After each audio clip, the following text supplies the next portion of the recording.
A group of movie star comedians go to James Franco's house for a little party when they are somewhat interrupted by the apocalypse. Intriguing.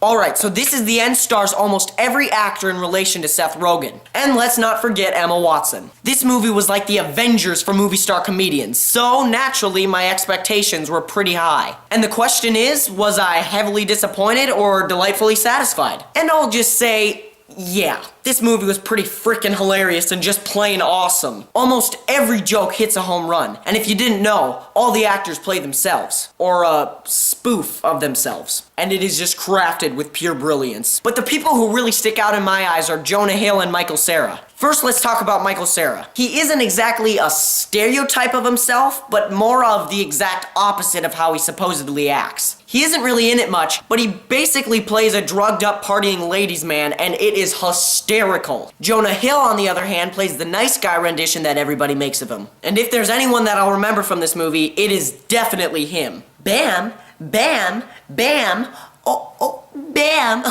Bam! Oh! If you've seen the movie, you'd understand what I just did. If you haven't, then this is kind of awkward.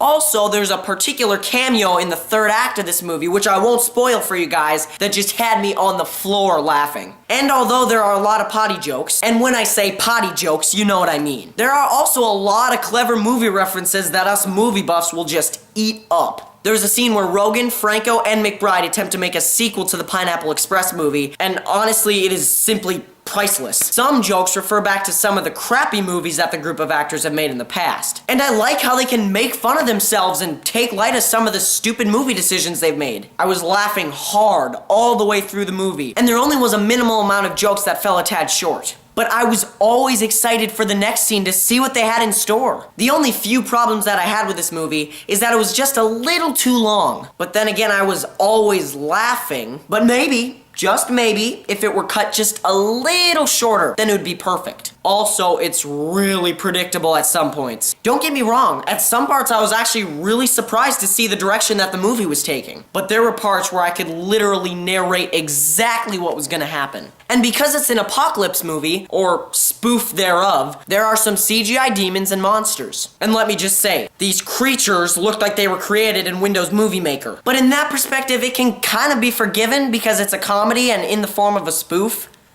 Kinda. In the end, I'm gonna give This Is the End an 8.6.